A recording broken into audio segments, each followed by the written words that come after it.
ये लोग क्या कह रहे हैं, मुझे बड़ा दुख होता है कि हमारे देश में चीफ इलेक्शन कमिश्नर ऐसा व्यक्ति बन सकते हैं, और ये दो व्यक्ति तो कम से कम साबित हो गए कि ऐसे व्यक्ति भी बनाए दिए जाए। वो मेरे ख्याल से इलेक्शन कमीशन में जो सबसे छोटी पोस्ट होती है उसमें बैठने लायक भी नहीं है। जो बातें वो कह रहे हैं, क्या कह रहे हैं वो, कि ईवीएम की सुरक्षा किस चीज से है, वीवीपैट में हम 2% सैंपलिंग करते हैं, सैंपलिंग से इलेक्शन का कोई कनेक्शन ना है ना हो सकता है। जो भी व्यक्ति सैंपलिंग को इलेक्शन का पर्यायवाची या इक्विवेलेंट मानता है, वो या तो बहुत बड़ा बेवकूफ गधा है, गधे की सॉरी बेइज्जती होगी, बेवकूफ, या बहुत बड़ा बेईमान। क्योंकि किसी भी इलेक्शन में एक वोट से हारा और जीता जा सकता है, और किसी भी सैंपलिंग के मेथड में एक आम आदमी भी जानता है मार्जिन ऑफ एरर होता है। और आपने तो देख में से चावल, पतीले में से चावल का एग्जांपल दिया, एक चावल देख के पता लग जाता है पूरी देख पकी हुई है नहीं पकी हुई। ये हमारे कुरैशी साहब अपने आप को बड़ा लंबा बहुत बड़ा विद्वान बताते हैं। वो विद्वान है या बेईमान है, ये जनता तय करेगी। चाइना को नहीं देख रहे, ट्रेड डेफिसिट हमारा क्या हो रहा है, देश को अडानी अंबानी उनके सपोर्ट से लूट के खाता है नहीं, लेकिन उनके जो एजेंसीज हैं इसी काम पे लगी है ना कि मेरा पोस्ट इस एंगल से आना चाहिए, तो वो अच्छा लग रहा है नहीं लग रहा। सारी एजेंसीज तो यही काम पे लगी रहती हैं। कौन सा झूठ में किस तरीके से बोलूं, या सॉरी कौन सा सच में किस तरीके से बोलूं कि उसका असर ज्यादा हो जनता पे। तो कैसे मैं जनता को ये विश्वास दिलाऊं कि मेरी छाती जो है 56 इंच की है। इसके बारे में जो वो लोग छोड़ रखे पन्ना प्रमुख और दूसरे, उन्होंने बताया होगा ना कि ईवीएम के लिए 95% से ज्यादा जनता कंफ्यूजन में नहीं है, नाराज है। ये कह रही है कि ये बेईमानी धोखा हम नहीं होने देंगे। तभी तो इलेक्शन कमिश्नर जो है, इलेक्शन ने डिसीजन लिया है कि गली गली जाके डिमॉन्स्ट्रेट करके झूठी मशीनों को सच्चा साबित करने की कोशिश कर रहा है। तभी तो अपने पहलवान मैदान में उतार रहे हैं, दो रिटायर्ड। तो ये वो भी जानते हैं चुनाव नहीं हो सकता, सिर्फ वो बीच का रास्ता निकालना चाहते हैं वीवीपैट। नमस्कार, आदाब, बहुत बहुत स्वागत है आपका। डीबी लाइव देख रहे हैं आप। मैं हूं आपके साथ बुशरा खानम फहद। तो देश में एक आंदोलन चल रहा है। ये आंदोलन ईवीएम को लेकर चल रहा है कि जब तक देश में ईवीएम से चुनाव होते रहेंगे तब तक सत्ता परिवर्तन मुमकिन नहीं है, यानी कि भारतीय जनता पार्टी को हटाया नहीं जा सकता है। वकीलों का एक समूह है सेव डेमोक्रेसी के अंदर, वो लगातार आंदोलन कर रहा है देश के अलग अलग हिस्सों में। दिल्ली में भी कई उसने आंदोलन किए हैं, कई बार उनकी गिरफ्तारियां की गई हैं और लगातार वो अपनी आवाज को बुलंद कर रहे हैं और चुनाव आयोग से वक्त मांग रहे हैं कि चुनाव आयोग उनको वक्त दे और वो ये बता सकते हैं कि किस तरह से ईवीएम से न सिर्फ छेड़छाड़ हो सकती बल्कि उसको हैक किया जा सकता है, और ये पूरे तरीके से मुमकिन है। 50 के करीब ईवीएम की गुजारिश उन्होंने चुनाव आयोग से की, लेकिन अभी तक विपक्ष की तरह इन जो वकीलों के जो समूह है इनको कोई भी वक्त चुनाव आयोग की तरफ से नहीं दिया गया है। लेकिन लग रहा है कि इन वकीलों के इन समूह ने ये डिसाइड कर लिया है कि जब तक इस पर कोई बड़ा फैसला नहीं आ जाता है इनकी लड़ाई जारी रहेगी। इसी तरह से सड़कों पर लगातार ये लोग उतरे हुए हैं, प्रेस कॉन्फ्रेंसेस की जा रही हैं, लोगों को ये बताया जा रहा है कि देखिए कैसे आपके वोट के साथ ठगी की जा रही है। आप वोट जिस पार्टी को करते हैं जरूरी नहीं है उस पार्टी को पहुंचे, ये दरअसल बीजेपी को जाता है। ये बताने की कोशिश वो लगातार कर रहे हैं। तो आवाज विपक्ष की तरफ से भी उठाई जा रही है, लेटर्स लिखे जा रहे हैं, चिट्ठियां लिखी जा रही हैं, लेकिन वो चिट्ठियों तक ही सीमित है। और राहुल गांधी की भारत जोड़ो न्याय यात्रा चल रही है। कुछ लोगों का कहना है कि जब आप राजनीतिक न्याय की बात करते हैं तो उसमें ईवीएम को भी शामिल करिए। तो क्या इस आंदोलन के साथ विपक्षी पार्टियां जुड़ेंगी? क्या इन लोगों ने उनसे कोई बात की है? और अभी यह आंदोलन किस मोड़ पर आ गया है और आगे की रूपरेखा क्या होगी? इस पर बात करने के लिए मेरे साथ सेव डेमोक्रेसी के नेशनल कन्वीनर और सुप्रीम कोर्ट के जाने माने वकील महमूद प्राचा साहब जुड़ गए। स्क्रीन पर आप उनको देख सकते हैं। बेबाकी से अपनी बात को रखते हैं, बेखौफ होकर अपनी बात को रखते हैं। आपने लगातार देखा कि उनको कई बार अरेस्ट, उनको डिटेन किया गया, लेकिन अपनी बात को कहना उन्होंने बंद नहीं किया है। उनको पता है वो किस सत्ता से लड़ रहे हैं, लेकिन फिर भी जनता की आवाज को वो उठा रहे हैं। बहुत बहुत स्वागत, इस्तकबाल महमूद साहब आपका। और सवाल मेरा आपसे यही है, पिछली बार जब मैंने आपसे बात की थी तो मैंने पूछा था कि आपका ये आंदोलन क्यों आप कर रहे हैं, और इससे क्या आप हासिल करना चाहते हैं। लेकिन आज मैं आपसे पूछना चाहूंगी, जो कि आंदोलन आपने शुरू कर दिया है, कई मैंने आपके वीडियोस देखे, मैंने आपको देखा कि कैसे आप पुलिस वालों से बात करें, दिल्ली पुलिस से, आप अमित शाह से लेकर सब कुछ चैलेंज करते हुए नजर आ रहे हैं। अभी ये आंदोलन आपका किस मोड़ पर आ गया है, आगे की रूपरेखा क्या है आपकी, क्या है रोड मैप? देखिए, सबसे पहले तो मैं आपको ये बता दूं कि कल हमारे ऊपर डॉक्टर रितु का जो एक दिल्ली यूनिवर्सिटी में प्रोटेस्ट चल रहा है, उसमें लाठीचार्ज भी किया गया, लेकिन मैं आपके सामने यहाँ बैठ के फिर भी मुस्कुरा रहा हूँ। अरेस्ट भी किया गया और लाठीचार्ज भी किया गया, कई साथियों के गंभीर चोटें भी आई। तो अमित शाह साहब और मोदी जी ये तो अपने दिमाग से निकाल दें कि ताकत के बल पे हमें दबा सकते हैं या कुचल सकते हैं, ये तो बिल्कुल भूल जाएं। लेकिन जहां तक ईवीएम के आंदोलन का सवाल है, हम लोगों ने 5 और 6 तारीख को जो एक मार्च किया और उसके बाद एक पूरी दुनिया के सामने एक डिमॉन्स्ट्रेशन किया, उसके बाद से एक इतना बड़ा चेंज आ गया है। और हमारी, इसको आप समझिए कि हमारी तो नहीं, देश की जनता की एक बहुत बड़ी विक्ट्री है, क्योंकि मैं ये बात बार बार कह रहा हूँ, ये काम हमने शुरू नहीं किया है, ये बहुत सारे लोग पहले से कर रहे थे। एक बात, दूसरी बात, अभी पिछले 1-1.5 महीने से 2 महीने से हमें मुझे भी और हमारे साथियों को भी आई एम सॉरी, मुझे कल एक्सपोजर हो गया था बहुत ज्यादा, तो बुखार भी अभी मुझे, देर रात तक पुलिस स्टेशन में ही थे। तो हमारे साथियों को भी फोन आ रहे थे पब्लिक की तरफ से कि हम ईवीएम से चुनाव नहीं चाहते, हम आप लोगों को बहादुर और ईमानदार मानते हैं, तो आप ये लड़ाई आगे बढ़ के लड़ो। तो हमने जनता की आवाज पे, पब्लिक के कहने पे ये सब किया है। और आज भी आगे भी जो कर रहे हैं वो पब्लिक के कहने पे कर रहे हैं, क्योंकि हमें बार बार ये पब्लिक से फोन भी आ रहे हैं। हमने एक फोन कॉल जो दिया था पब्लिक डोमेन में, वो क्रैश हो गया, उसमें लाखों लाखों लोग फोन कर रहे हैं, वो क्रैश ही हो गया फोन। हम बेटर उसका तरीका निकाल रहे हैं अभी, तो आजकल में वो भी डिक्लेयर कर देंगे कि ज्यादा से ज्यादा लोग हमें कांटेक्ट करके अपनी राय भी रख सकें और हमारे साथ मिलकर काम कर सकें। तो एक तो हमारी सबसे बड़ी सफलता ये हुई कि जो इलेक्शन कमीशन बिल्कुल निगलेक्ट कर रहा था, जो इतनी बड़ी बड़ी पॉलिटिकल पार्टीज को निगलेक्ट कर रहे थे, जो जयराम रमेश साहब ने चिट्ठी लिखी उसको इग्नोर करके एकदम डस्टबिन में फेंकने जैसा काम किया, उसका जवाब भी ऐसा ही दिया कि हम आपकी बात को कुछ नहीं ध्यान देते, आप हमारे फ्रीक्वेंटली आस्क्ड क्वेश्चंस पढ़ लो जाके। जो इतना बड़ा बीजेपी के खिलाफ अलायंस है INDIA, उसके भी जो इतनी पार्टीज ने मिलके जो एक रेजोल्यूशन पास किया था, उसको भी नजरअंदाज कर। हमारी जीत और जनता की जीत इस बात में है कि 2 चीजें हुई हैं नई। इलेक्शन कमीशन बैकफुट पे, मोदी जी बैकफुट पे, अमित शाह जी बैकफुट पे। गली गली, गांव गांव और बहुत सारे इलेक्शन कमीशन के ऑफिसेज में लोगों के सामने दिखाया जा रहा है कि हमारी जो वोटिंग मशीन है बेईमान नहीं है, अच्छी मशीन है, इससे धोखा नहीं हो सकता। एक तो ये हमारी बहुत बड़ी जीत है कि डिमॉन्स्ट्रेशन कर रहे हैं, और उसको डिमॉन्स्ट्रेशन करने की सबसे पहली खबर की कहां पर हुई? NDTV में, अडानी जी के चैनल पे। तो आप समझ सकते हैं नेक्सस में किस किस को खुल के सामने आना पड़ रहा है। अडानी जी जो अब तक बैकग्राउंड में थे वो भी सामने आ गए। तो ये हमारी बड़ी जीत है कि अब वो वोटिंग मशीन जो इलेक्शन कमीशन पर्दे के पीछे रखता था, अब दुनिया के सामने रख रहा है।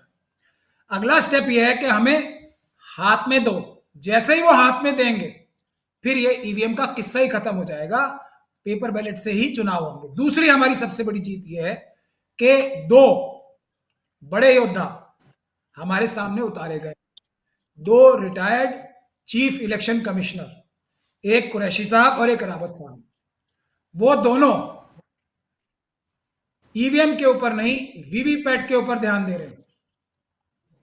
वीवीपैट को पैलेटेबल यानी कि एक्सेप्टेबल बनाने के लिए बहुत लंबी लंबी तकरीरें कर रहे हैं, और उनके आर्गुमेंट से मैं आपको अभी बताऊंगा कि कैसे वो बिल्कुल ही जनता के सामने एक्सपोज हो गए हैं कि ये एक सिखाए हुए पहलवान की तरह कुश्ती लड़ने मैदान में उतरे हैं, लेकिन उनकी बातों में कोई दम नहीं है, ये मैं आपको अभी बताऊंगा। लेकिन इंपॉर्टेंट बात यह है कि चुनाव आयोग को और मोदी जी को 2 रिटायर्ड इलेक्शन कमिश्नर ईवीएम के वीवीपैट मेथड को डिफेंड करने के लिए मैदान में उतारे गए हैं, जो सरासर झूठ बोल रहे हैं, ये भी तय है। अब ये लोग क्या कह रहे हैं? मुझे बड़ा दुख होता है कि हमारे देश में चीफ इलेक्शन कमिश्नर ऐसा व्यक्ति बन सकते हैं, और ये 2 व्यक्ति तो कम से कम साबित हो गए कि ऐसे व्यक्ति भी बनाए दिए जाते हैं वो मेरे ख्याल से इलेक्शन कमीशन में जो सबसे छोटी पोस्ट होती है उसमें बैठने लायक भी नहीं है। जो बातें वो कह रहे हैं, क्या कह रहे हैं वो, कि ईवीएम की सुरक्षा किस चीज से है, वीवीपैट में हम 2% सैंपलिंग करते हैं, सैंपलिंग से इलेक्शन का कोई कनेक्शन ना है ना हो सकता है। जो भी व्यक्ति सैंपलिंग को इलेक्शन का पर्यायवाची या इक्विवेलेंट मानता है वो या तो बहुत बड़ा बेवकूफ गधा है, गधे की सॉरी बेइज्जती होगी, बेवकूफ, या बहुत बड़ा बेईमान, क्योंकि किसी भी इलेक्शन में एक वोट से हारा और जीता जा सकता है। और किसी भी सैंपलिंग के मेथड में, ये आम आदमी भी जानता है, मार्जिन ऑफ एरर होता है। और कुरैशी साहब ने तो देग में से चावल, पतीली में से चावल का एग्जांपल दिया कि एक चावल देख के पता लग जाता है पूरी देग पकी हुई है या नहीं पकी हुई। ये हमारे कुरैशी साहब हैं, अपने आप को बड़ा लंबा, बहुत बड़ा विद्वान बताते हैं। अब वो विद्वान है या बेईमान है ये जनता तय करे। तो विद्वान है तो देग में से चावल को देश के इलेक्शन से कंपेयर नहीं करना चाहिए उन्हें, सैंपलिंग के मेथड को इलेक्शन कमीशन से, इलेक्शन के प्रोसेस से कंपेयर नहीं करना चाहिए। दूसरे जो रावत साहब हैं वो ये बात बताते हैं कि 2% मार्जिन ऑफ एरर है। अब 2% का मैंने एग्जांपल दिया था, अगर 10 लाख वोट किसी कॉन्स्टिट्यूंसी में पड़े और उसमें 2% का मार्जिन ऑफ एरर है, यानी कि इलेक्शन कमीशन के जो सिपहसालार हैं जो मैदान में उन्हें डिफेंड करने उतरे हैं, वो ये कह रहे हैं कि 20,000 वोटों का अगर घपला होता है, हमने इधर से उधर कर दिए, तो उसका हमें पता नहीं, वो हो जाए तो कोई दिक्कत नहीं। क्या ऐसा इलेक्शन होता है? इलेक्शन एक वोट से हारा जाता है। इलेक्शन कमिश्नर जो ये दोनों अपने आप को कहते हैं, अगर ये, मेरी बात भी छोड़ दीजिए, ये इनके कानून में रिप्रेजेंटेशन ऑफ पीपल्स एक्ट का मैं आपको धारा पढ़ के सुनाता हूं। धारा 61 में लिखा हुआ, धारा 65 में, section 65 of representation of people's act, जिसके तहत इलेक्शन होते हैं, जिस कानून के तहत, वो कहता है इक्वालिटी ऑफ वोट्स। ये तो है ही कि एक वोट से भी आदमी चुनाव जीत सकता है या हार सकता है। इक्वालिटी ऑफ वोट भी हो सकता है, उसके लिए भी प्रोविजन पार्लियामेंट द्वारा बनाए गए कानून में है, रिप्रेजेंटेशन ऑफ पीपल एक्ट में। वो कहता है equality of votes if after counting of votes is completed and equality of vote is found to exist between any candidates, and the addition of one vote will entitle any of those candidates to be declared elected, the returning officer shall forthwith decide between those two candidates by lot and proceed as if the candidate on whom the lot falls has received an additional vote. Then that means one vote, लाखों vote जिसमें पड़े हैं उसमें एक vote से आदमी जीत सकता है। और हमारे रावत साहब क्या कह रहे हैं, अपने आप ही 10 लाख वोट पड़े हैं तो 20,000 वोट इधर से उधर, कोई बात नहीं। ये अब बेईमान है या बेवकूफ हैं, ये फैसला मैं आपकी जनता के ऊपर छोड़ता हूं, आपके व्यूअर्स के ऊपर छोड़ता हूं।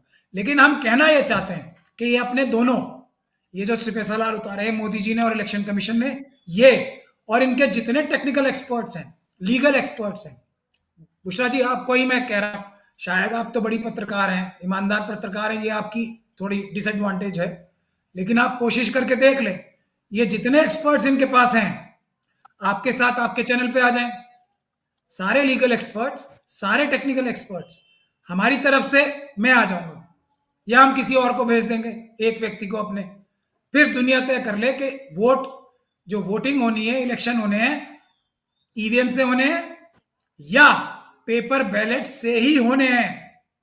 अगर जनता इन लोगों को घरों में ढूंढ ढूंढ कर बाहर जाके प्रोटेस्ट ना करे ना, आप बेईमान हो, तो हम लोग आप सबसे हाथ जोड़ के माफी मांगेंगे। सिर्फ ये आपके सामने आने को तैयार हो जाए, मशीनें ना दें, सिर्फ आपके सामने आने को तैयार हो जाए, सही मान लेंगे। बिल्कुल, तो आप बहुत बड़ा चैलेंज जो है वो आप दे रहे हैं और बहुत कॉन्फिडेंट आप अपने उस चैलेंज में नजर आ रहे हैं।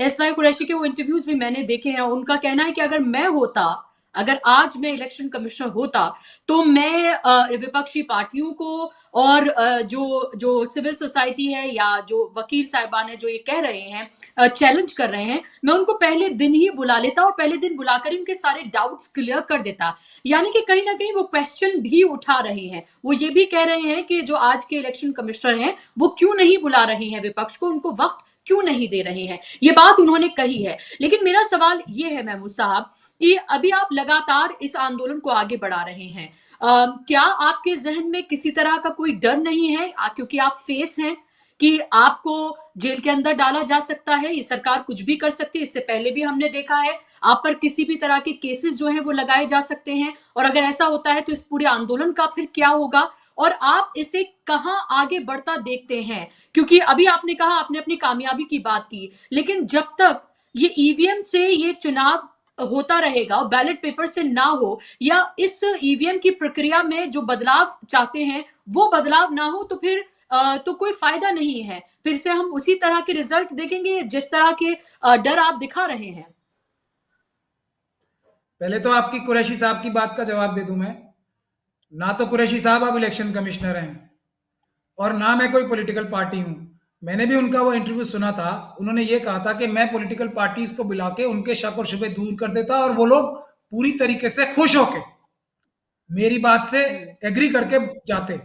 तो वो इलेक्शन कमिश्नर नहीं है, चीफ इलेक्शन कमिश्नर नहीं है, और मैं पॉलिटिकल पार्टी नहीं हूं। दोनों आपके चैनल पे आ जाते हैं ना, बुला लीजिए अगर वो सच्चे हैं। अगर वो बेईमान नहीं है, भूल जाइए, बेवकूफ बेवकूफ नहीं है वो, इतने बड़े बेवकूफ हो ही नहीं सकते वो। अगर वो सच्चे हैं, बेईमान नहीं है, तो आ जाए आपके चैनल पे, दूध का दूध पानी का पानी हो जाएगा, मैं भी आ जाऊंगा। टाइम डे, क्योंकि वो बड़े आदमी हैं, उनके हिसाब से तय कर लेंगे, कर लीजिए, उनसे ही मैं बोल रहा हूं। लेकिन ये बेईमानी ना करें, जनता को धोखा ना दे। जहां तक उसकी बात है, मैं कल ही रात को, मैं बता रहा हूं, कल भी मुझे बुखार था और फिर भी मैं ऋतु के प्रोटेस्ट में गया, काफी सारी लाठियां भी खाई और बहुत देर तक हम फिर अरेस्ट होकर पुलिस स्टेशन में भी रहे। तो अभी भी मैं मुस्कुरा रहा हूं, हालांकि थोड़ी तकलीफ हो रही है, ज्यादा ठीक से नहीं मुस्कुरा पा रहा हूं, लेकिन दिल में मैं कितना डरा हुआ हूं वो आप देख सकते हैं, आपकी जनता भी देख सकती है। लेकिन हम ईवीएम से चुनाव, इस देश की जनता का आदेश है, नहीं होने देगी इस देश की जनता ईवीएम से चुनाव। ये मोदी जी अपने मन में ठान ले। ये वीवीपैट की जो जो अब ये क्या, मुझे क्या स्ट्रेटेजी लग रही है आरएसएस और बीजेपी की, कि ये वीवीपैट को पुश करेंगे और बहुत सारे लोगों को तैयार करेंगे ये कह के चलो उतना तो हम आगे बढ़ गए, तो लोग प्रेशर में आके कि चलो इतना ही मिल रहा है तो वो ले लें। ऐसा होने नहीं जा रहा है। हम आपकी सारी स्ट्रेटजी समझते हैं। पेपर बैलेट से चुनाव होंगे, जिसको फिर वही चैलेंज आपके माध्यम से दोबारा सारे लीगल एक्सपर्ट्स, इलेक्शन कमीशन के, मोदी जी के, आरएसएस के सारे टेक्निकल एक्सपर्ट्स आ जाएं, ये दोनों भी आ जाएं जो रिटायर्ड चीफ कमिश्नर्स हैं। और अगर हमें एक भी ऐसी वजह या एक भी ऐसी परेशानी बता दें जिससे अभी समय पर आने वाले लोकसभा के चुनाव पेपर बैलेट के माध्यम से ज्यादा सस्ते, ज्यादा कारगर, ज्यादा ईमानदारी वाले और ज्यादा एफिशिएंट हम उनको साबित करके ना दिखा दें, और उसमें कानूनी प्रक्रिया भी ऐसी जिसमें ज्यादा कुछ परेशानी नहीं होगी, उसका भी रास्ता ना बता दें, तो हम जनता से हाथ जोड़ के माफी मांगेंगे। तो कोई परेशानी नहीं है, कोई ज्यादा कानून में बदलाव नहीं करना पड़ा, बहुत छोटे बदलाव हैं, और पेपर बैलेट से चुनाव कराना बहुत आसान है, बहुत सस्ता है, बहुत ज्यादा सुरक्षित है। उसका रास्ता हम आपके सामने बता देंगे। अब जो फिर भी ईवीएम के लिए और वीवीपैट के लिए जिद करता है, उसके मन में कोई चोरी है, वो डकैती करना चाहता है, वो ईवीएम के माध्यम से पार्लियामेंट चुनवाना चाहता है, ईवीएम का प्रधानमंत्री बनाना चाहता है, जनता का प्रधानमंत्री नहीं बनाना चाहता। लेकिन महमूद साहब, अगर ऐसा नहीं होता है, आपकी बात को नहीं माना जाता है, अगर आपकी बात को इलेक्शन कमीशन नहीं सुनता है, कोर्ट से भी आपको उस तरह की अगर कोई नतीजे नहीं आते हैं और इलेक्शन की तो बस चंद महीने बचे हैं, तो फिर आप क्या करेंगे? और फिर उसके बाद अगर ईवीएम से ही चुनाव होते हैं तो फिर आपके क्या डर हैं? जनता क्या करेगी ये सोचिए आप। जनता कह रही है हम चुनाव नहीं होने देंगे ईवीएम से। ये तो आप जनता की जो फीलिंग है ना, उसी को, उस नफ्स को भांप कर मोदी जी के जो सिफोलॉजिस्ट हैं, जो उनकी एजेंसीज हैं, कोई और काम थोड़ी करती हैं। ये थोड़ी देखती हैं कि चाइना ने 4000 किलोमीटर, अभी मैं, हम लोग 2000 समझ रहे थे, कल सुब्रमण्यम स्वामी साहब का मैंने एक इंटरव्यू देखा, वो बता रहे हैं 4000 किलोमीटर जगह चाइना हमारी छीन चुका है। और वो कह रहे थे मोदी जी चाइना से डरते हैं, उनके खिलाफ देशद्रोह का मुकदमा कराए ना, अगर वो झूठ बोल रहे हैं तो। क्यों नहीं करा रहे हैं? उनकी बात में कहीं ना कहीं सच्चाई है। हमें 2000 पता थी, उन्होंने 4000 बता दिए कल, मैंने खुद देखा। तो ये सब काम के लिए उन्होंने सारी एजेंसी छोड़ रखी हैं। चाइना को नहीं देख रहे, ट्रेड डेफिसिट हमारा क्या हो रहा है, देश को अडानी अंबानी उनके सपोर्ट से लूट के खा गए, वो नहीं देखना।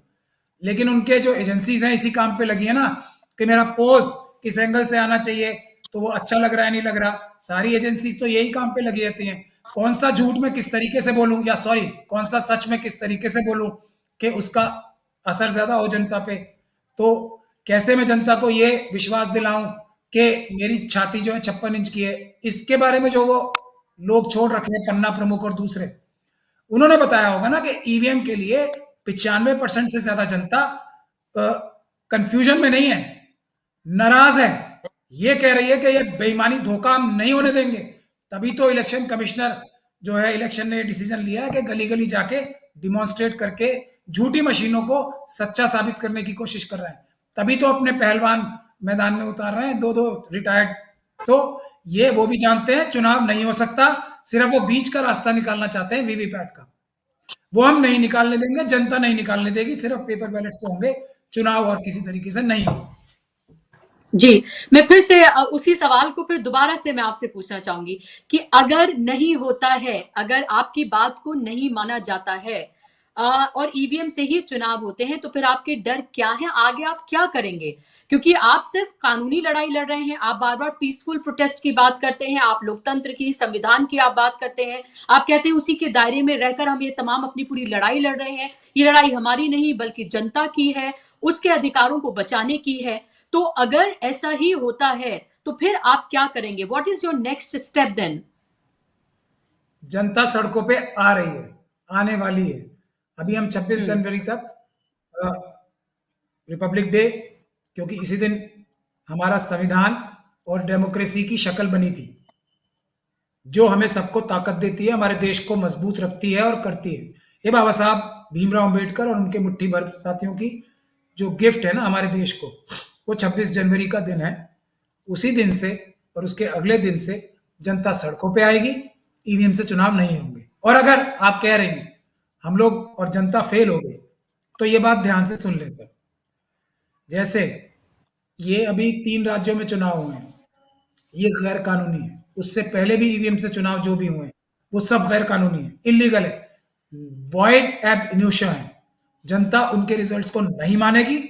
कोई प्रधानमंत्री ईवीएम के माध्यम से नहीं बनेगा, उसको प्रधानमंत्री नहीं माना जाएगा, वो एमपी नहीं माने जाएंगे। चुनाव दोबारा होंगे, पेपर बैलेट से ही होंगे। ये बात अपने दिल में साफ कर लें सब लोग। कोई चुनाव ईवीएम से अब के नहीं होगा। जो चुनाव होगा वो अपराध है, गैर कानूनी है, और आपराधिक कार्यों का जो बेनिफिट होता है ना, वो किसी लीगल चीज के लिए काम नहीं आता। तो ये बात मोदी जी अपने दिमाग में क्लियर कर ले।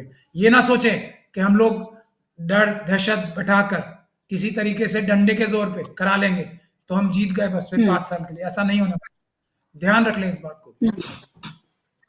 तो लोग अभी अभी जो आप बात कह रहे हो, जिस तरह से कह रहे हैं, खासतौर पे एक ऐसी सत्ता के सामने जो कि कुछ भी करने के लिए जानी जाती है, कुछ भी करके इलेक्शन जीतने के लिए भी जानी जाती है, आप मोदी, आरएसएस और अमित शाह के सामने एक तरह से खड़े होने की का एक ना दावा ना सिर्फ कर रहे हैं बल्कि उसकी बात आप कह रहे हैं और एक आंदोलन आप कर रहे हैं। कुछ लोग आपको इस बात को आपकी हास्यास्पद भी बता सकते हैं और कुछ लोग इसको आपकी बहुत हिम्मत अफजाई भी आपकी कर सकते हैं कि आप इतना हिम्मत वाला जो है ये काम कर रहे हैं कि आपने इतना डेयरिंग स्टेप जो है वो आपने उठाया है। लेकिन भारतीय जनता पार्टी तो 400 पार की बात कर रही है। अभी पूरा देश राममय हुआ है और जो मोदी मीडिया है वो उनके साथ बिल्कुल नजर आ रहा है। आप ये देखिए, स्कूलों से लेकर दफ्तरों की आधे दिन की छुट्टी का ऐलान जो है किया गया है 22 तारीख को, और उनको लग रहा है कि इस राम भरोसे उनकी नैया जो है पार हो जाएगी, तमाम गुनाह उनके माफ हो जाएंगे। 10 साल की एंटी इनकम्बेंसी जो है इसको कोई पूछेगा नहीं, और कोई ये पूछेगा भी नहीं कि 400 पार आपने आए तो आए कैसे। बिल्कुल वैसे ही जैसे 2019 में 300 पार हुए थे, और पुलवामा के शहीदों का एक तरह से उनका फायदा उनको मिला था, बाकायदा तौर पर पोस्टर्स लगा के जो सब कुछ किया गया था बीजेपी की तरफ से। तो आपको लग रहा है कि अगर जो वो कह रहे हैं कि इस बार 50% पार हमारे वोट आएंगे, 400 पार की वो बात कर रहे हैं, अगर ऐसा हो जाता है तो फिर क्या? उसका तो मैंने अभी जवाब दे दिया ना, गैर कानूनी होंगे वो, उसका कोई असर कानूनी लेकिन उसकी असर नहीं कानूनी होगा। लड़ाई फिर महमूद साहब कौन लड़ेगा? एक बार जब इलेक्शन जीत लिए गए, माना कि इन 5 राज्यों में से 3 राज्य आप उसको भी गैर कानूनी कह रहे हैं, लेकिन वो हो गए, वहां उनके चीफ मिनिस्टर्स बैठे, कांग्रेस और सब हाथ मलते रह गए। तो हुआ, उसका हुआ क्या आखिर? आप जैसे लोग इसकी आवाज उठा रहे हैं, ये आप काबिले तारीफ है ये बात, लेकिन आगे इसको कैसे लिया जाए, और इसका जो प्रैक्टिकल जो एक सोल्यूशन है वो सामने निकल कर आए, लोग उसमें इंटरेस्टेड हैं। काबिले तारीफ या हास्यास्पद दोनों हैं, हम मना नहीं कर रहे हैं ये, लेकिन ये हम लोग कर ही नहीं रहे। मैंने आपको अभी शुरू शुरू में बताया था, जनता हमसे करवा रही है, जितना रिस्पांस, जितने फोन, जनता हमसे ये कह रही है अगर आप लोगों ने कदम पीछे हटाया तो हम आपको भी बेईमान मानेंगे, आपको भी डरपोक मांगेंगे, और आपको भी देशद्रोही मानेंगे। तो ऐसा काम आप मत करना, या तो आप आगे ही मत बढ़ो, ये जनता हमसे कह रही है। तो ये लड़ाई जनता और मोदी जी के बीच की है, तो मोदी जी इस गलत फहमी में मत रहें।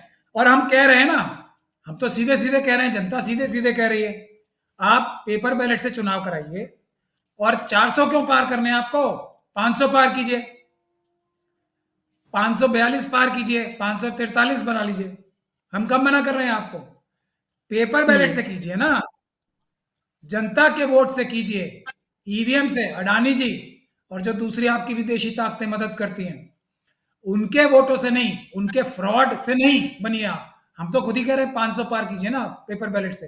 अब 500 पार कौन नहीं करना चाहता, या जिसकी 50 या 40 भी पार नहीं होने वाली पेपर बैलेट से, वो इलेक्शन से इलेक्शन कराना चाहता है। अगर किसी को कोई डाउट है कि ईवीएम से अब चुनाव होने में टाइम नहीं बचा है, वो सॉरी पेपर बैलेट से टाइम नहीं बचा है, तो मैंने आपको अभी अभी तो बोला है, आ जाएं, कोई कानून में प्रावधान में चेंज करने का भी टाइम है, जो भी छोटा मोटा चेंज करना होगा, हालांकि मेरी समझ से कुछ नहीं चेंज करना होगा, जो भी टाइम की बात है वो भी मैं बता दूंगा कि कम टाइम लगेगा। तीसरा, पैसे भी कम लगेंगे, ये भी मैं बता दूंगा, देश के सामने बता दूंगा, आपके साथ लाइव करके बता देंगे, वो लोग आ जाए। तो जब ये बात है, तो फिर ये कहना कि जैसे 3 राज्यों में गैर कानूनी सरकार चल रही है, लेकिन जनता अब सड़कों पे आई है ना, जनता से बड़ी अदालत सुप्रीम कोर्ट भी नहीं है। और जनता जितने ताकत, जितने संख्या में सड़कों पे आने वाली है, मोदी जी तैयार हो जाए। करते हैं ना, पुलवामा की वजह से इलेक्शन जीत गए, ये खुद ही झूठी स्टोरीज कराते हैं, राम मंदिर की वजह से इलेक्शन जीत जाएंगे, ये सब एक वो रीजनिंग दे रहे हैं, इससे नहीं जीतेंगे चुनाव। जनता को कोई निर्भरता नहीं है सरकार के ऊपर किसी भी अपनी भक्ति करने की, बिल्कुल नहीं है। जनता के पैसे का इस्तेमाल करके ही जो भी मंदिर बन रहा है या जो भी बन रहा है, वो जनता के पैसे से बन रहा है। मोदी जी जी अपनी तनख्वाह में बनवा रहे हैं, हालांकि वो तो 16,000 करोड़ रुपए का जहाज ले लेते हैं एक, वो जहाज ही छोटा ले लेते हैं तो शायद वही पैसे से बन जाता, वो नहीं करेंगे वो लेकिन इशू ही नहीं है, ये तो हो रहा है। लेकिन हमारी नौकरी का क्या, महंगाई का क्या, हमारे बच्चे जो भूखे मर रहे हैं उनका क्या, चाइना हमारी 4,000 किलोमीटर जगह खा गया सुब्रमण्यम स्वामी जी के कहने से, उसका क्या, उसका तो बताइए, वो भी तो कीजिए। ये तो है, वो क्या, ये जो अडानी अंबानी को आपने 20 लाख करोड़ से ज्यादा, और इन जैसे दूसरे बेईमान इंडस्ट्रीज को 20 लाख करोड़ से ज्यादा बैंकों से चुराने दिए और लेके भागने दिया, उसका क्या, वो तो दिलवा दीजिए हमारे। आपने जो 15 लाख का वादा किया था, कोई ईमानदार सरकार आती तो 15 लाख नहीं, 1-1 करोड़ सबको देती। इतना तो आपने इंडस्ट्रीज को किया, तो अपने पिछले 10 साल में चोरी करके भागने का मौका दिया है। 1-1 करोड़ कहाँ है वो पैसा, वो भी तो दीजिए। नहीं बिल्कुल महमूद साहब, आपके सवाल जी, आपके सवाल बिल्कुल वाजिब हैं, लेकिन सवाल यही है कि उन सवालों का जवाब देने के लिए कौन तैयार है? जो प्रधानमंत्री प्रेस कॉन्फ्रेंस ना करते हों, किसी बात का जवाब ना देते हों, सिर्फ़ वो इवेंट करते हों और अपने ही मन की बात करते हों, तो ऐसे में हम सब सवाल पूछ सकते हैं, जवाब की उम्मीद जो है, वो शायद आपको भी नहीं होगी बहुत ज़्यादा और हम पत्रकारों ने तो शायद इन 10 सालों में छोड़ दी है। लेकिन आखिरी मेरा सवाल आपसे कि कोई भी आंदोलन तब बड़ा होता है जब आप वो पूरा एक जन आंदोलन बनता है और हमने देखा है कि जब जनता सड़कों पर उठती है तो सत्ता जो है हिलती है। जब उसको कुर्सी जाती हुई नजर आती है तो वो बदलाव करती है। ये हमने किसान आंदोलन में देखा, ट्रक ड्राइवर्स के आंदोलन में देखा, हमने सीएनआरसी के दौरान भी देखा और भी कई मौकों पे हमने देखा है। क्या आप मैंने आपसे पिछली बार भी पूछा था, एक बार फिर से मैं आपसे पूछूंगी कि क्या विपक्ष से किसी तरह की कोई बात आपकी चल रही है कि वो आपके साथ आए? क्योंकि अगर उनके कार्यकर्ता, उनका जो बल है आपके साथ जुड़ेगा तो ये लड़ाई एक राजनीतिक लड़ाई भी बन जाएगी। तो क्या उनसे कोई बातचीत है और इस आंदोलन को आगे आप और कितना बड़ा होता देख रहे हैं? देखिए, सभी पॉलिटिकल अभी रिसेंटली मायावती साहिबा ने ईवीएम की मुखालफत की है, अखिलेश साहब जी। ने की है, कांग्रेस कर ही चुकी है। कौन सी ऐसी पार्टी है जो ईवीएम की मुखालफत नहीं कर रही? लेकिन जनता जो है ना, पॉलिटिकल पार्टी से भी बड़ी है ये। और आप हमको बार बार बोल रही हैं हम नहीं कर रहे हैं। मैं आपको फिर बता रहा हूं, हम कुछ नहीं कर रहे हैं और हमारी हैसियत और औकात भी नहीं है। मोदी जी हमें 2 मिनट में मरवा देंगे, मतलब हम हंसते हंसते मर जाएंगे, यही है ना हमारी हैसियत और औकात, उससे ज्यादा नहीं है। तो लेकिन ये जनता कर रही है और जनता आगे बढ़ रही है, पॉलिटिकल पार्टीज पीछे आ रही हैं। मैं आपसे वादा कर रहा हूं, बहुत जल्दी आप, मेरे ख्याल से सभी पॉलिटिकल पार्टीज को जनता के दबाव में आके, जनता के आग्रह के ऊपर आके सबको इसमें जुड़ा हुआ देखेंगी। ये मैं आपको आज बता रहा हूं। मोदी जी भी इस बात को समझ लें। ये पुलवामा, कोई भी बहाना नहीं चलेगा। आप पुलवामा की वजह से नहीं जीते, आप किसी वजह से नहीं जीते, आप सिर्फ ईवीएम की वजह से जीते हो। अगर आप पुलवामा या आप जो ये भ्रांति फैलाते हो ना, तो अगर आप फिर भी इलेक्शन जीत जाओगे इसी की वजह से, काम करने की तो आप बात ही नहीं कर रहे। मैं काम करूंगा ही नहीं कुछ, मैं अपने हुँ। इंडस्ट्रियलिस्ट दोस्तों को ही के लिए ही काम करूंगा, देश का नुकसान करने के लिए ही काम करूंगा। लेकिन मैं ये जो आपके जो पॉपुलिस्ट मेथड्स होते हैं, आप ये कह रहे हो उससे वोट मिल रहे हैं, जनता बेवकूफ नहीं है, आपको नहीं दे रही वोट। अगर आप इन मेथड से इलेक्शन जीतते हो तो पेपर बैलेट से भी जीत जाओगे। फिर ईवीएम की जी। जिद क्यों? ईवीएम छोड़ दीजिए, हुँ। आप जीत जाइए। हम सब आपको सैल्यूट करेंगे, आपकी स्वेरिंग इन सेरेमनी में आएंगे।